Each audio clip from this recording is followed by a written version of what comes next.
안녕하세요. 저는 동시통역사로 일하면서 서울에 살고 있는 40세 여성입니다. 오늘 저는 결혼 후에 겪은 어이없는 일을 말씀드리려고 합니다. 사람이 살다 보면 생각하지 못했던 뜻밖의 상황과 마주치는 일이 흔히 있습니다. 믿었던 사람에게 뒤통수를 맞기도 하고 설마가 사람 잡는다는 말처럼 방심하고 있다가 허점을 찔려서 망하기도 하죠. 제가 그런 경우에 속합니다. 두 여자에게 연이어 뒤통수를 호되게 맞았고 그 결과 인생이 파탄나기 일보 직전까지 몰리게 되었죠. 설마 사람이 어떻게 그런 짓까지 하겠어 라고 생각하며 믿고 방심했기 때문입니다. 하지만 세상에는 우리들이 상상하는 것 이상으로 악독하고 파렴치한 인간들이 아주 많다는 사실을 제가 당한 억울하고 분한 사연을 통해 알려드리려고 합니다. 제 아버지는 외교관이셨어요. 주로 유럽에 있는 나라에서 근무를 하셨는데 2년이나 3년에 한 번씩 다른 나라로 가서 근무를 하셨습니다. 그래서 어렸을 때는 아버지와 같이 지낸 적이 없었어요. 그러다 제가 중학생이 될 무렵에 아버지는 미국의 한국 대사관에서 근무하게 되셨고 엄마와 저는 아버지가 있는 미국으로 가게 되었죠.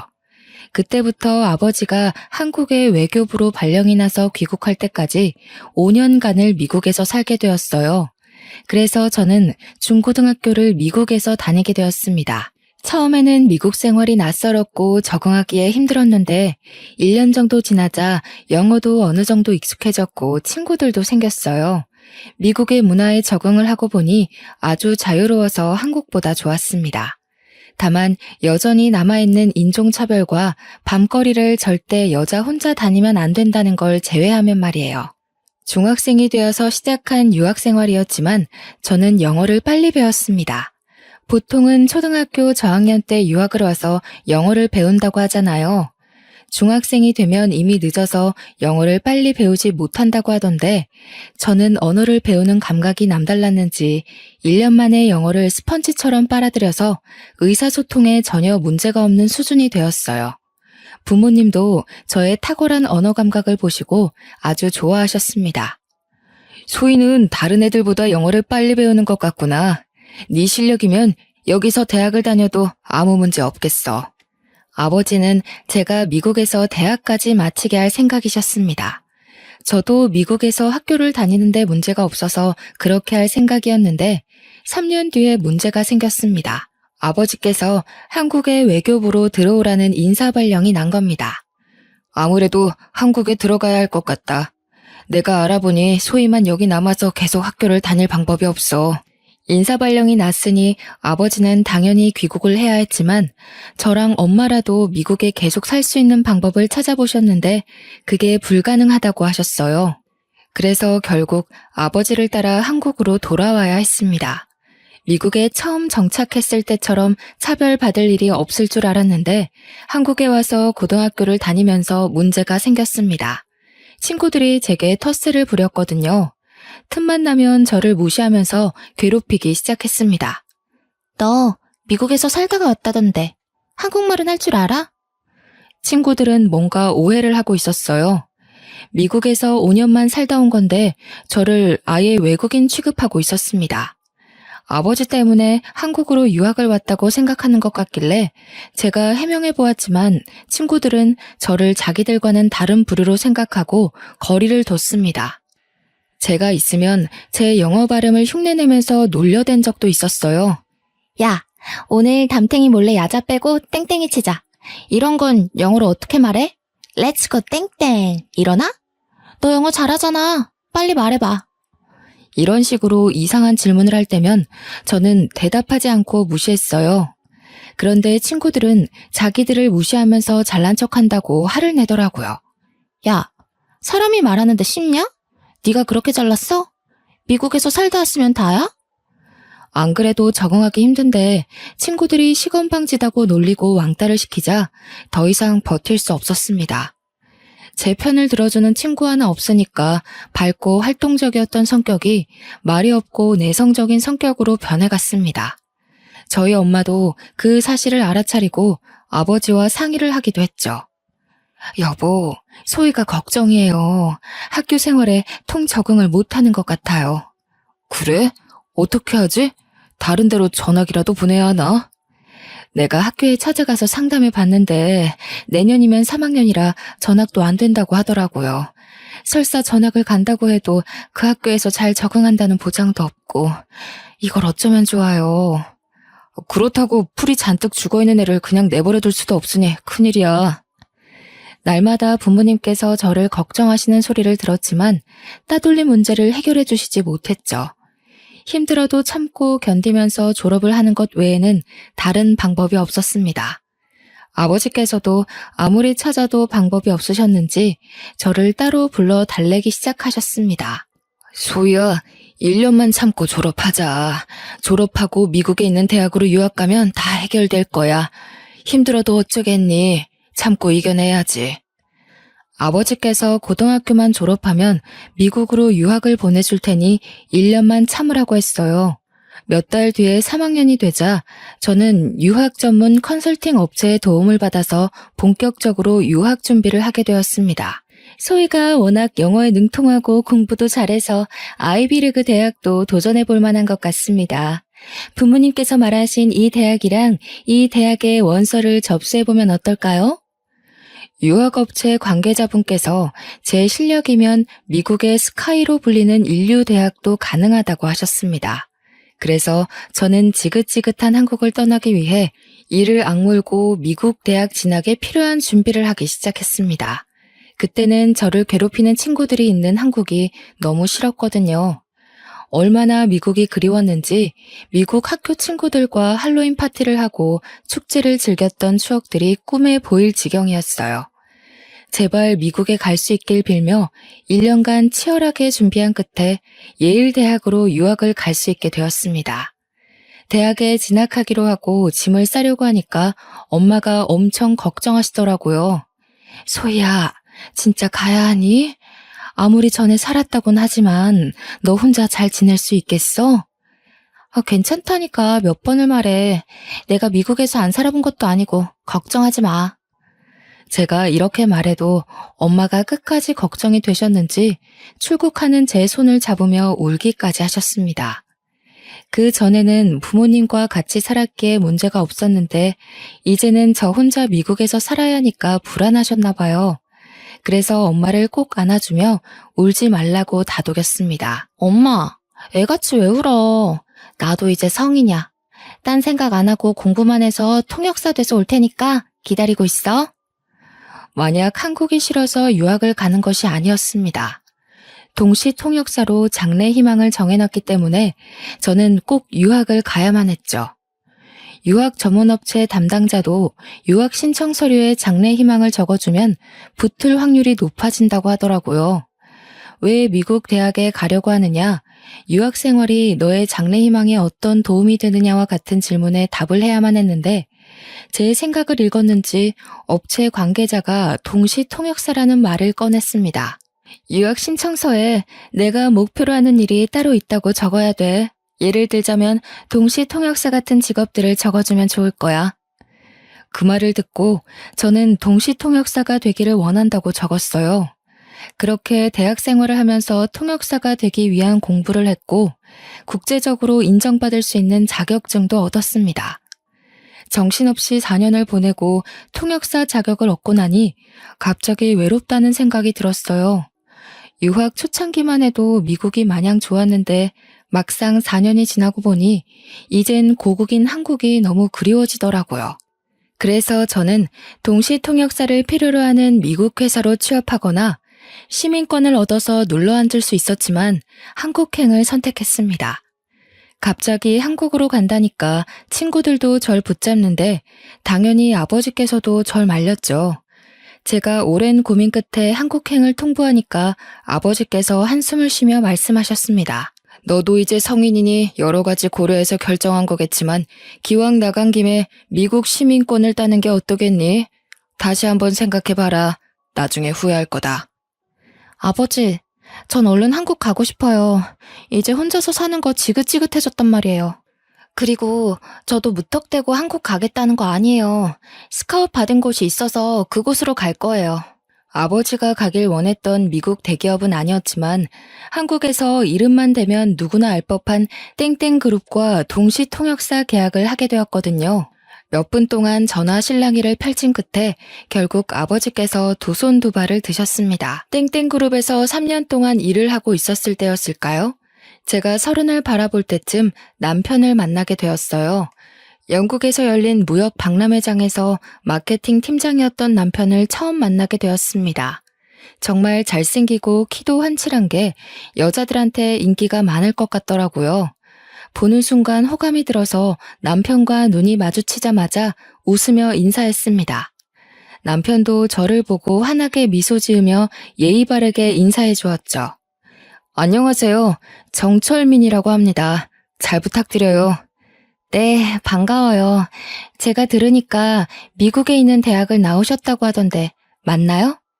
네, 몇 년 동안 미국 물 좀 먹었습니다. 혹시 어느 대학 나오셨나요? 예일대학에서 경영학 공부를 했어요. 어머, 저도 그 대학 나왔어요. 정말요? 여기서 유학 동창을 만나다니 더 반갑네요. 전공이 달라서 몰랐는데 남편과 제가 동창이었더라고요. 그걸 계기로 저희는 빠르게 가까워졌습니다. 틈나는 대로 사적인 대화도 많이 나누고 전화나 문자도 자주 나누었죠.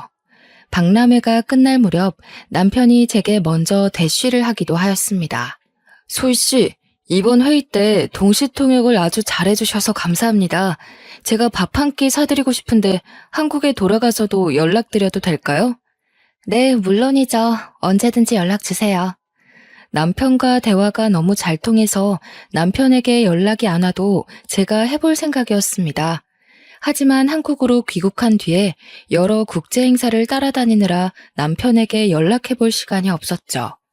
그런데 어느 날 남편에게서 문자가 한 통 왔습니다. 저녁을 먹자는 제안을 하길래 반가운 마음에 얼른 약속을 잡았는데요. 제가 잠깐 시간을 내서 밥만 먹고 헤어졌는데 며칠 뒤에 바로 연락이 왔습니다. 소희 씨, 요즘도 바쁘시나요? 요즘 이상하게 소희 씨 생각이 나네요. 밥은 잘 챙겨 먹고 다니시는 거 맞나요? 저도 남편에게 호감이 있었지만 남편이 저에게 더 호감이 있는 눈치였습니다. 그때부터 거의 매일 제게 문자와 톡을 보내길래 저도 마음이 더 깊어지기 시작했죠. 남편이 틈만 나면 어떻게 지내는지 뭐 하는지 묻다가도 보고 싶다고 하면서 저에 대한 속마음을 솔직하게 드러냈습니다. 해외 유학파 출신의 외모도 괜찮고 잘 나가는 대기업 팀장이 이렇게 적극적으로 나오는데 어느 누가 안 넘어갈까요? 하지만 제가 너무 바빠서 관계가 빠르게 진행되지 않았습니다. 몇 달이 지나고 나서야 남편이 정식으로 사귀자는 말을 꺼내더라고요. 이제 소희 씨도 제 마음 알 거라고 생각해요. 우리 진지하게 교제하면서 결혼까지 생각해봐야 하지 않을까요? 남편도 그렇고 저도 적은 나이가 아니라서 남편과 결혼을 전제로 만나보고 싶었습니다. 하지만 저희 둘 다 국제적인 업무를 맡고 있어서 한국에 있는 시간보다는 외국에 나가 있을 때가 더 많았죠. 1년간 연애를 하면서 같이 보낸 시간은 얼마 되지 않아서 결혼 이야기가 나오는데 많은 시간이 흘렀습니다. 그러다 그가 국내 업무를 맡게 되었을 때 제게 프로포즈를 했습니다. 30대 중반에 들어서니 결혼 문제를 더 이상 미룰 수 없겠더라고요. 남편과 몇 개월 만난 것도 아니고 3년 정도 교제했으니 결혼할 때가 왔다고 생각했습니다. 그래서 결혼을 허락받으려고 시댁에 찾아갔죠. 시어머니께서는 저를 보자마자 매우 마음에 들어 하셨어요. 우리 며느리가 동시통역사라고 했니? 동시통역사 며느리면 우리 아들한테 아주 딱이지. 그래, 결혼식은 언제 올릴 거니? 시어머니께서 저를 좋아하신 만큼 저도 시어머니의 말투와 성격이 마음에 들었습니다. 말하는 품격만 봐도 교양이 온몸에서 줄줄 흐르는 세련된 사모님이었거든요. 저를 보자마자 칭찬을 너무 많이 해주셔서 몸둘 바를 몰랐습니다. 철민이 덕분에 해외 유학파 며느리를 다 보게 되는구나. 이런 며느리가 우리 집안에 들어오다니 가문의 영광이 따로 없다.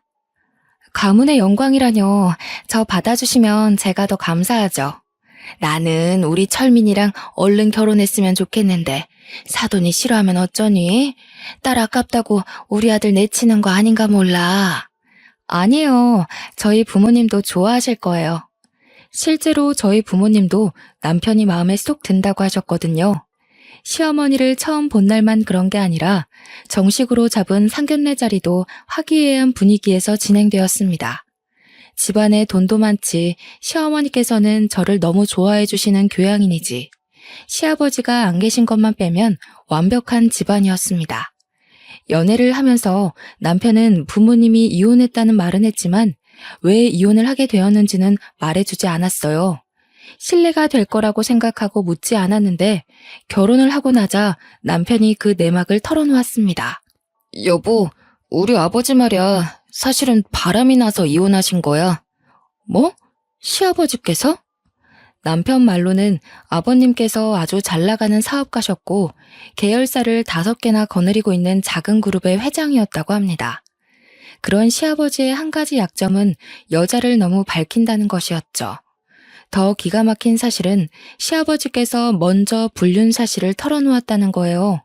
여보, 이제 우리 철민이도 다 컸으니까 이제 정리하자. 진심으로 사랑하고 같이 살고 싶은 사람이 생겼어. 뭐라고요? 당신 미쳤어요? 다른 여자랑 살 거니까 이혼하자는 거예요? 시아버지께서 언제부터 누구랑 불륜을 저지르고 있었는지 아주 당당하게 털어놓았다고 해요. 하지만 어디 이혼이 그리 쉽나요?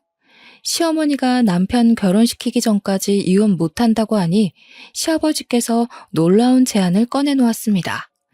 이혼하자. 내가 가지고 있는 회사 중에서 가장 괜찮은 회사 줄 테니까 그걸로 퉁치자고. 회사 하나를 시어머니께 줄 테니 골치 아프게 위자료 소송 같은 거 하지 말고 조용히 끝내자고 하셨답니다. 시어머니께서 화를 내시면서 헛소리 말라고 무시하니까 시아버지께서 집에 들어오지 않으셨다고 하죠. 남편하고 동갑인 이때 어린 내연녀에게 완전히 홀려서 이미 마음이 떠났는데 어쩔 수 없었다고 합니다. 소송해봐야 돈만 많이 나가고 동네에 소문만 나니 시어머니께서 회사만 받고 모든 관계를 정리했다는 겁니다. 그 회사를 시어머니께서 맡아서 운영하고 계시지만 나중에는 남편이 이어받을 거라고 하더라고요. 제가 왜 말하지 않았냐고 물으니 남편이 미안하다는 말과 함께 이렇게 말하였습니다. 어느 집안이나 감추고 싶은 흑역사가 있잖아. 그래서 말 안 했던 거야. 당신은 이해해 줄 수 있지? 그래, 요즘 이혼하는 사람들이 한둘이 아니잖아. 우리 삼촌도 이혼했는데 잘만 살고 계시더라. 나는 이혼에 편견 없어. 오히려 시아버지께서 스스로 떠나줘서 다행이라고 생각했죠. 바람을 피운 남편 덕분에 사업가가 된 시어머니께서 집안 살림에 큰 보탬이 돼주셨거든요. 그래서 저는 결혼 후에도 통역사 일을 계속하면서 커리어를 쌓아갔습니다. 그렇게 3년이 지나갔고 미국에서 국제회의를 마치고 돌아왔는데 엄청난 사건이 터지고 말았습니다. 일주일 전에 남편이 교통사고를 당해서 세상을 떠났다는 충격적인 소식에 기절을 할 뻔했죠. 시어머니는 아직도 그날 일이 믿어지지 않는다고 하셨습니다. 회사에서 퇴근하고 집으로 온다는 전화가 마지막이었어. 몇 시간을 기다려도 오지 않아서 마음이 불안했는데 병원에서 전화가 왔더라고. 트럭하고 정면으로 부딪히는 바람에 병원에 왔을 때는 이미 이 세상 사람이 아니었대. 아이고, 불쌍한 내 새끼. 어쩌다 그런 봉변을 당해서. 시어머니는 제게 자초지종을 설명해 주시면서 울음을 터뜨리셨습니다. 제가 외국에 있으니 연락도 하지 못하고 장례를 치렀다고 하시더라고요. 저는 졸지에 남편의 임종을 지키지도 못하고 장례식 자리에도 늦은 아내가 되어버리고 말았습니다. 급하게 남편의 장례식장에 갔지만 상주로서 역할도 하지 못했습니다. 저 대신 상주로 선 시모 옆에 서 있기만 했는데요. 제가 금방이라도 쓰러질 것 같으니까 어머님께서 집으로 가라고 했습니다. 충격을 받아 머리도 어지럽고 토할 것 같아서 집에는 가지 않고 잠시 화장실에 다녀왔을 때였습니다. 시어머니께서 시누이랑 이야기를 하고 있더군요. 일부러 들으려고 한 건 아닌데 목소리가 워낙 커서 들어가자마자 바로 들렸습니다. 그래, 내가 알아보니까 당사자가 죽었어도 불륜으로 소송 걸면 걸린다는 거야. 그러니까 민철이가 만나던 여자가 있었다는 걸 절대 알게 하면 안 돼. 맞아. 이제 곧 남남이 될 텐데 돈 아깝게 위자료 물어줄 필요는 없잖아. 맞아, 엄마. 굳이 그럴 필요는 없지. 그런데 어떻게 숨기려고 그래? 들키면 어쩌려고. 어머님께서 도대체 무슨 말씀을 하시는 걸까요? 시어머니의 말을 듣고 소름이 돋고 말았습니다. 아무리 어머님이 하시는 말씀을 훔쳐들어도 남편에게는 내연녀가 있었고 그걸 시어머니도 알고 있었다는 소리 같았습니다. 며칠 동안 패닉 상태에 빠져서 아무것도 하지 못하고 집에 누워 있어야 할 정도로 정신적인 충격을 받았죠. 그때 보험회사에서 전화가 한 통 왔습니다. 안녕하세요. 땡땡 보험사 김주민 팀장입니다. 정철민 씨 아내분 되시죠? 사망보험금 지급 문제로 연락을 드렸는데 경황이 없으시겠지만 보험사에 한번 들려주시길 바랍니다. 네? 보험사요? 저희 남편 사망보험금이... 그제서야 죽은 남편 이름으로 가입했던 생명보험이 생각나더군요. 남편 사망 시 보험금은 제가 받기로 되어 있었습니다. 지금 남편분 사망사고에 대한 경찰 조사는 끝났지만 저희 쪽 조사는 아직 진행 중입니다. 거기에 관련된 보고를 드리려고 하는데요. 언제쯤 뵐 수 있을까요? 보험회사로 가보니 사고조사 담당자가 사망사고의 경우에는 경찰 조사와는 별도로 보험회사에서 다시 조사를 한다고 하더라고요. 보험금을 노린 자살이나 타살 사례가 워낙 많아서 면밀하게 들여본다고 하셨습니다. 그래서 얼마나 걸릴까요? 보험금 지급이 걸린 문제여서 경찰보다 더 철저하게 조사합니다. 그래서 조금 더 기다리셔야 합니다. 한 달은 걸릴 것 같은데 우선 사고 당시에 같이 계셨던 여성분도 저희가 불러서 증언을 들어야 하고. 네? 같이 있었던 여성이라고요? 네, 경찰 조사에는 동승한 여성이 있었다고 적혀 있었습니다. 그게 누구죠? 그건 저희가 말씀드릴 수 없습니다. 경찰 쪽에 문의드려도 저희처럼 안 된다고 하실 거예요. 대신 담당자분께서 사고에 대한 대략적인 설명은 해주셨습니다. 자세히 들어보니 시어머니께서 하신 말과 전혀 달랐습니다. 남편이 퇴근하고 혼자 집으로 가다가 사고가 났다고 했는데 사실 양평에서 사고를 당했다고 하더라고요. 저희 집과는 정반대에 있는 곳이었습니다. 그래서 저는 바로 경찰서를 찾아가서 남편의 사고를 조사했던 경찰관을 만났습니다. 경찰관 분께서 제 신분을 확인하고 서류에 사인을 하라고 한 다음에 남편이 어떻게 사고를 당해서 죽게 되었는지 자세하게 말해주셨죠. 경찰에서는 이미 종결된 사건이니까 전부 말씀드릴게요. 먼저 동승했던 여성분이 있었던 건 사실입니다. 사고가 난 다음에 신고도 그 여성분이 했으니까요. 여기 그 여성분이 증언한 내용입니다. 내연녀의 말에 따르면 그날 남편과 같이 양평으로 드라이브를 갔다고 합니다. 같이 저녁을 먹을 동안 내연녀는 맥주를 좀 마셨고 남편은 술을 먹지 않았다고 해요. 식당을 나와서 바람을 쐬려고 드라이브를 하는데 내연녀는 맥주를 마셔서 화장실이 급해졌다고 하죠. 그래서 국도변 갓길에 차를 잠깐 세워놓고 내연녀는 풀숲으로 들어가서 볼일을 봤다고 하는데요. 급한 용무를 마치고 숲에서 나오는데 갑자기 대형 트럭 한 대가 남편이 타고 있던 차를 뒤에서 들이박았다고 합니다. 졸음 운전을 하던 트럭 기사가 갓길에 서 있던 남편의 차를 그대로 박아버렸다는 거죠. 그 사고로 남편이 타고 있던 자동차가 트럭 밑에 깔려버렸고 남편은 현장에서 바로 사망했다고 들었는데요. 당연히 저는 사건의 진실을 듣자마자 내연녀가 누구인지 물었습니다. 죄송하지만 그 여성분의 신원에 대해서는 저희도 알려드릴 수가 없습니다. 제가 알려달라고 매달렸지만 끝까지 알려주지 않더군요. 경찰서를 나오는 제 머릿속은 혼란스러워졌어요.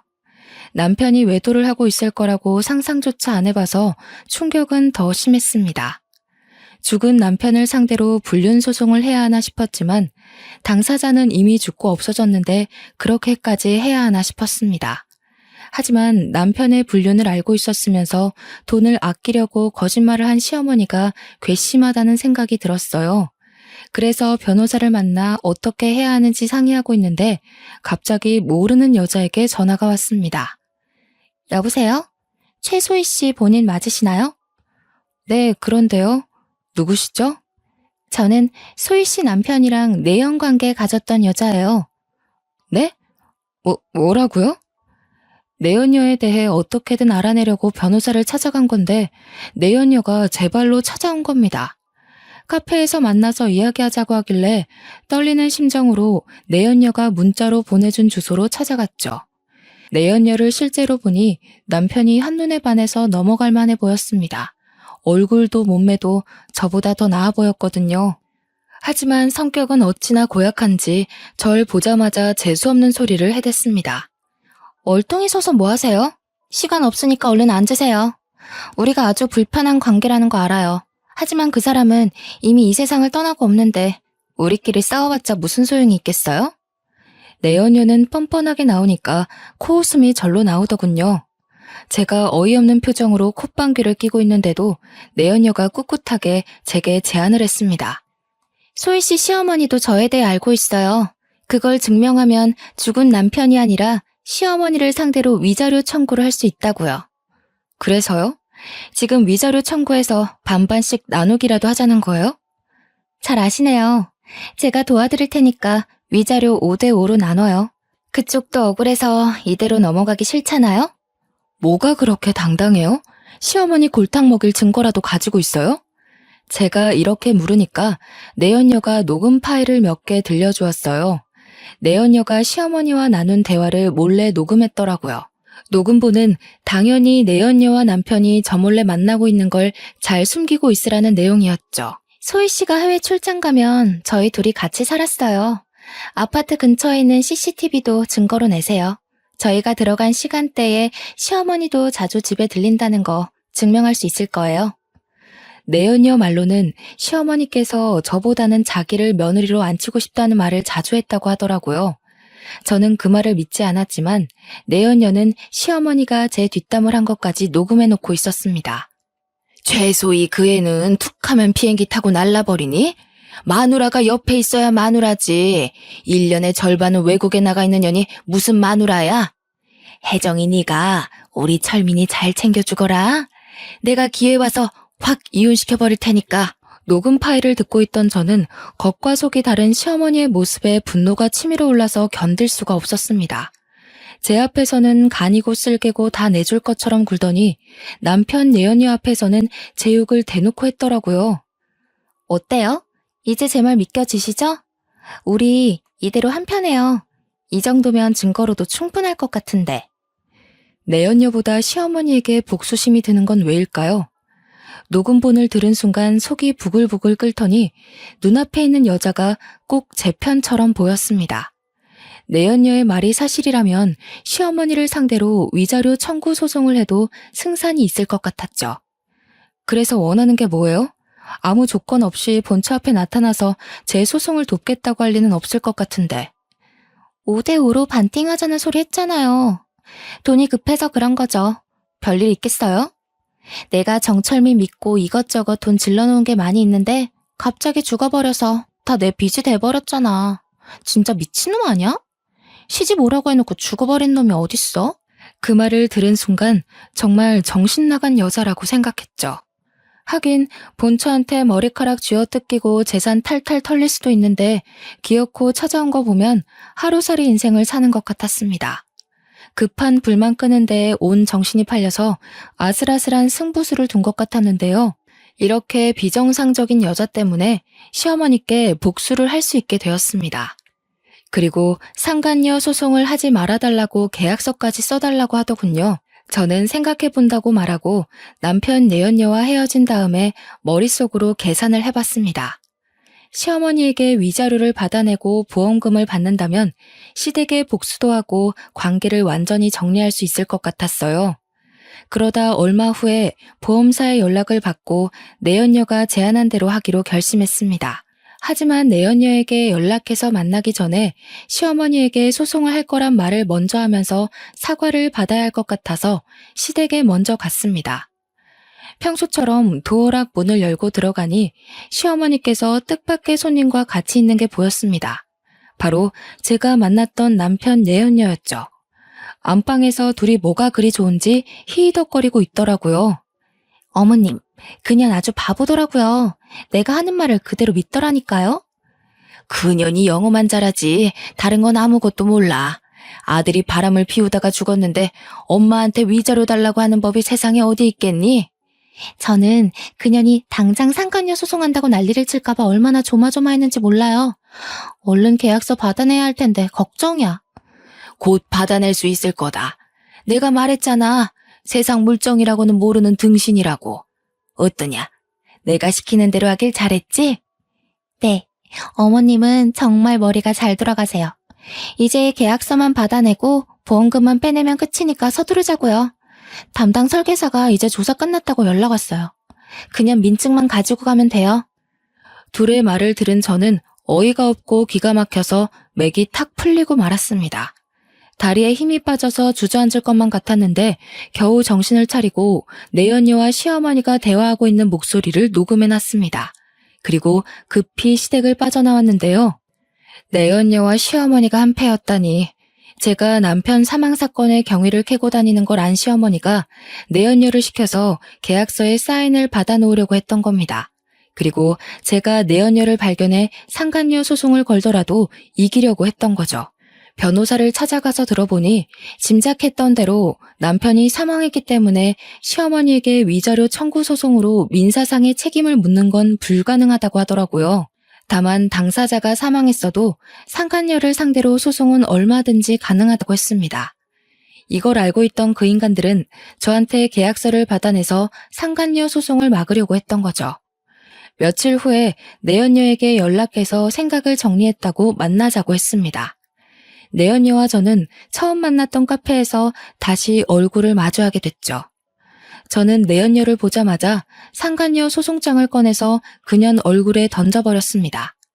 이게 뭔지 알아? 상간녀 소송장이다. 내가 미쳤다고 다른 사람도 아니고 내연녀 말을 믿어주겠니? 상간녀 소송이 시작이니까 정신 똑바로 차리고 있어. 네가 가지고 있는 재산 탈탈 털어줄 테니까. 뭐? 지금 무슨 소리 하는 거야? 상간녀 소송이라니? 내가 네 시모랑 하는 말 다 들었어. 이제 그 할머니 내 시어머니 아니야. 네가 가져. 내가 너랑 네 시모 빈털터리 만들어줄 테니까 기다리고 있으라고. 네가 진짜 정신이 나갔구나. 무슨 증거로 상간녀 소송을 걸었는데? 내가 준 녹음본? 그거 하나만으로 소송 성공할 것 같아? 그래, 멍청한 거사. 내가 친히 네 시어머니랑 작당한 것도 녹음해놨으니까 각오하고 있으라고.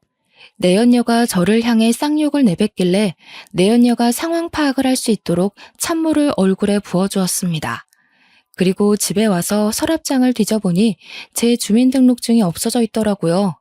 시어머니가 가지고 간 게 분명했습니다. 그 길로 바로 경찰서로 가서 시어머니와 내연녀의 대화를 녹음한 파일을 제출하고 둘을 문서 위조와 사기 혐의로 고발했습니다. 시어머니는 남편의 사망보험금을 가로채려고 보험 설계사와 짜고 서류를 위조하고 제 신분증을 훔쳐서 내연녀가 제 행세를 하도록 만들었더라고요. 위조죄로 깜빵에 보내겠다고 하니 시어머니가 제 집까지 찾아왔습니다. 억울하다며 펄쩍 뛰길래 경찰을 부른다고 했죠. 그랬더니 이번엔 내연녀 탓을 하며 제게 매달리더군요. 나는 널 속이려고 한 게 아니다. 철민이랑 바람핀 년이 나한테 협박해서 그랬어. 나는 시키는 대로 했을 뿐이야.